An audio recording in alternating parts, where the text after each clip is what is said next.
This video was made possible by viewers like you over on Patreon. Check out the link in the description to hear how you can help make shows like this be even more amazing.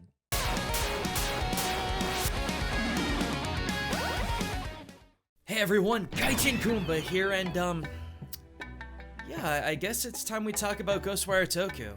I mean, the patrons definitely wanted to, based on the poll from this month, so sure. What in the world is wrong with you? This should be like the easiest game we ever covered. It's literally about Shibuya and Tokyo being raptured by a Hanya mask-wearing ne'er-do-well, and the only two guys that can stop him are everyman Akito Izuki and the modern-day Onmyoji KK. No, this KK. As he lends his elemental and divination power to Akito as they fight yokai in and around Shibuya's greatest monuments. You're literally whipping out Ofura talismans to bind evil spirits, just like how they're used in real life, using Hamayumi and Hamaya Shinto bows and arrows to vanquish evil spirits, just like Shinto does in real life, and your primary way of defending yourself is Onmyo mysticism, blasting elemental shots and using hand seals to cleanse evil spirits. Arguably not a lot of real-life application, but these ideas are everywhere in Japanese folklore. Everything is one-to-one, so why are you so worried? Because everything is one-to-one. Look, please don't let this be a detractor for anyone wanting to check out Ghostwire. Please, if you have any mild interest in Japan, you'd be missing out on not only a fantastic interactive experience with folklore Japan in the modern era, but you'd be missing out on an utter treasure trove of cultural tidbits and textbook info on a lot of cool stuff about Japan. But that's the problem on my end. Everything in this game is Japan. Everything. There is no inspiration of folklore nor referencing of Japanese fiction. It is literally just these things. From the relic collectibles you pick up to the key items that you use to the food that you eat, the beads on your wrist, the clothing that you wear, and every named location you wander in-game, it's all just Japan. In fact, it's such a perturbing thing that other YouTubers like Yahtzee Croshaw of Zero Punctuation Acclaim came to the exact same conclusion in his review of Ghostwire. Not that any contemporary Japanese game needs the excuse to spend its whole runtime pushing Japanese culture as much as it can. As I've observed before in reviews of Yakuza and Persona games, I always wonder how the Japanese audience feels about that as they read the item descriptions. A yukata is a traditional form of kimono commonly worn during summer festivals in Japan. Yeah, we know, game. We all live here. Heck, even all the yokai you encounter in this game, the Zashiki Warashi, Nurikabe, Oni, Itan Momen, Kasobake, Kappa, they're all just yokai as they are. Not inspirations or interpretations or characters inspired by yokai, they're just flat out yokai. Well, surely not everything in game is so cut and dry culturally. Isn't there anything in this game that acts as some kind of humorous cultural reference or Easter egg? Well, there are a few things. Like, right next to Cool Shrine in game, you come across this rooftop, barred-in area with go-karts in it. But when you look close, there's writing on them all over that says, unrelated to Mobius. Without question, this is in relation to Street Kart Shibuya, also known as Mari Kart. Originally, they were a tourist attraction where people could dress up like Nintendo characters and kart around Shibuya in true Mario Kart fashion. However, in 2017, Nintendo sued Mari Kart for intellectual property infringement, costing the company 50 million yen, and are forced to this day to plaster disclaimers all over their go-karts saying, unrelated to Nintendo. There's also a few signs that advertise a shop called Tokyo Hands, which is actually a thinly veiled reference to Tokyo Hands. I mean, it's got the same green background, white hands, and everything. Not only is it really nostalgic for me to see, as I remember hitting up this department store on more than one occasion, but the store chain itself actually first opened in Shibuya, Tokyo, the area this game takes place in, back in 1976. And you know, I do have to admit that despite it being another case of the game plainly having yokai with no inspirations, the Tanuki hunt was a lot of fun for me. And no, that's not just because I moonlight as a Tanuki in my Twitch streams, and they're my favorite yokai of all time. Rather, there's all manner of references to Tanuki stereotypes and old folk stories. One Tanuki talks about how a lot of Japanese humans compare wily old humans to old Tanuki. This is very possibly a reference to Tokugai Ieyasu, who was very well known for his cunning and scheming long before he became one of the three great unifiers of Japan, earning him the nickname of Tanuki. There are also numerous Tanuki in game that complain about being compared to, quote, those sewer jockey raccoons that got the striped tails. And yeah, it's been a thing for a while that these two are constantly being mixed up. Even in Japan, there are people that confuse raccoons with Tanuki. There's a Tanuki, too, that talks about how the shrine that they all hang out in are full of kitsune, who, like them, are capable shapeshifters, saying that they're kind of like weird cousins. And really, he's not wrong. As the concept of transforming foxes came overseas from China, their ancient depicted features bled into the Mujina, the believed ancestor of the Tanuki. Thus, over the years, both Kitsune and Tanuki became known for possessing similar supernatural traits. There's also this hard hat Tanuki that talks about how a bunch of other Tanuki got together and fought in a big war, though he has his doubts. I think this might either be a reference to Studio Ghibli's Heisei Tanuki Gassen Pompoko or Heisei era Tanuki War Pompoko, where Tokyo Tanuki fought against humans who were paving down their home, or possibly Geigei no Kitaro's Hapyakuya Danuki, or the 108 Tanuki War, in which a group of 108 Tanuki fight against humanity to take over the world, or it could possibly be a reference to the Awa Tanuki Gassen of 1830. A story of a Tanuki named Kincho who fought against his old master Dokoenmon for independence as their two groups clashed in a battle in Shinju Forest. Yeah, it's a long story. Man, that's a lot of fighting for a yokai who's predominantly known for being playful and lazy. Yeah, that's what the hard hat Tanuki said too. There's another one that talks about how humans keep making tall tales of Tanuki, like how they drum their bellies when the moon is out, and that's likely a reference to Ogata Gecko's Edo period art piece, or different folk stories like the porch-dwelling Tanuki of Honishi, who belly drummed for a hairdresser that saved him. And finally, there's a Tanuki who talks about how there was once another Tanuki so powerful in transformation magics that he could turn into a steam train that ran just like the real thing. Now, there's actually two stories this could be a reference to, one of which made the headlines of the To'o Nippo newspaper on May 3rd, 1889. Where a conductor of a steam train swore he saw and heard another train coming right for him, only for it to disappear suddenly. Later that day, people had found a dead Tanuki on the tracks, leading to the legend that the Tanuki took the form of a train in order to try and stop the real train. The other possible reference being a Kagoshima folk story from the 1930s, about a man who went out to go to the bathroom, who just stumbled on and boarded a train that came out of seemingly nowhere and rode it all the way to the end of the island. And the weird part of the story? There were no trains in Kagoshima at this time. At the end of the story, it took the man's wife and an entire fire brigade to find him wandering around the wilderness on the opposite side of the island. So yeah, tons and tons of Tanuki references and just a few lines of dialogue from the 25 different little guys you find in-game, all disguised as different kinds of inanimate objects saved just for their tails. Huh. And here I thought this was just gonna be another Tanuki-oriented video. What would that be, our third or fourth? Sorry, like I said, they're my favorite yokai of all time, so it's really easy for me to get swept up in stuff like this. But no, there's some other small references to traditional Japan in a few places you wouldn't expect.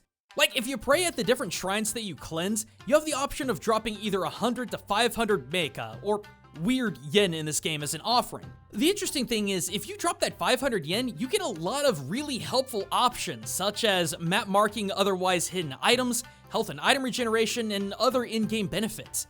And I think the reason why this game has this differentiation at 500 yen is due to the interval preference of fives when it comes to offerings in real-life Shinto shrines. People are often encouraged to give 5, 50, 500, or even 5,000 yen specifically because 5 yen in Japanese, go-en, sounds identical to goen, meaning good fortune. In similar fashion, there are places that suggest 25 and 45 yen, because Nichu-go-en and Shizu-go-en, 25 and 45 yen respectively, sound exactly like double good fortune and constant good fortune. While the 500 yen coin, the largest coin in Japan's currency, supposedly would have the strongest effect in the 5 system. I mean, heck, in-game you find someone who dumped 5,000 yen thinking it would net them supremely good luck, which matches up completely to this idea of integrals of 5. And you know, speaking of traditional concepts, I really do love how this game portrays Kagerei, which itself is a sort of Shinto spiritual and sometimes physical state of pollution. A state that's not manipulated by good or evil, but through contact and purification of physical and spiritual filth. Contact with disease, blood, the dead, as well as the actions of gruesome unnatural acts like murder and rape are all sources of it. In-game, it takes on a physical manifestation, usually manipulating the environment alongside a yokai or demon that dwells there. There's also puddles and trees of Kagerei that corrupt both Shinto shrines in-game as well as entrap human souls, all of which have to be cleansed to be gotten rid of, reflecting many of the same real-life rituals used to cleanse people, places, and things of Kagerei, like Misogi and Harae. Really, in terms of all the supernatural and surreal, I think this is where Ghostwire nearly shines the brightest as a video game experience. There's more than one occasion where your environment twists and shapes and distorts to a point where it's really both terrifying and mesmerizing. Very PT in a lot of ways, which is fantastic for this kind of game. And really, to top off all the surrealism, there are also the multiple gates to Yomi, Shinto's underworld that you find in this game. And Yomi in this game really bends our understanding of the world, both natural and urban, and completely twists it in a way that makes it feel even more environmentally spectacular. I'd imagine that Yomi itself in this day and age would look a lot like this. Wait, you said nearly shines the brightest as a video game experience. What actually shines the brightest in this game? The very thing that caused me to struggle so much when trying to make this video. I want to reiterate again that if you have even a small interest in Japan, this game is absolutely worth experiencing, because it replicates the country down to its absolute letter. And to me, that was equal parts awe-inspiring and cripplingly depressing. I've spent a decent chunk of my life in Japan as many things: a tourist, a student, and a teacher. For the last 15 years, I had gone back and forth so many times, with December 2019 being the time that I really strived to move back and expand my career and my edutainment videos here on YouTube. But COVID shut those doors on me and has kept them closed to this day. Like, every 6 months, I try to convince myself that it was just going to be a small matter of time before I could finally get back into my pursuit of finding a way to live in Japan again. But each time, there was just the slightest bit of hope. It was just met with more rejection. Over and over for years now. And walking around in the world of Ghostwire with just how real it is, it just hurt. I remember while streaming the last chapter of the game, there's this PT-like string of set pieces that has you going through the main character's life as this narrative was explaining his tragic past, but I was completely ignoring all of that. In a sequence that normally would take about 5 minutes, I spent 20 minutes just looking around the different places the memories in-game took me on stream, looking at every fine detail, every feature, everything that I just utterly missed in the last 2 years. A bitter mix of nostalgia, resentment, and sadness just took me over at this time, and I was dead silent during the entire time on stream. I mean, geez, I think it was pretty obvious how lost and thought I was during this time, because even the chat knew I was one step away from getting overly emotional. And I was. I was trying so hard not to start bawling in front of 120 people, because all this, God, it just hurt.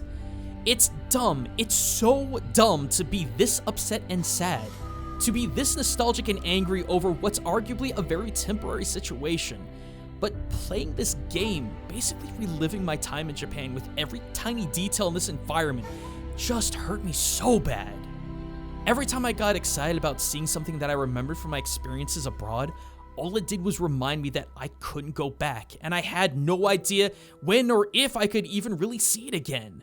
And again, I know that sounds really dumb. Like, of course Japan's gonna open back up to the world someday, but in these few years since its closure, it's just felt like Japan as a whole is more and more content with keeping everyone out. All it does, and all this game has made me think, as someone who's devoted a lot of their time to fostering international relationships and the teaching of culture between the US and Japan, is what do we have to do?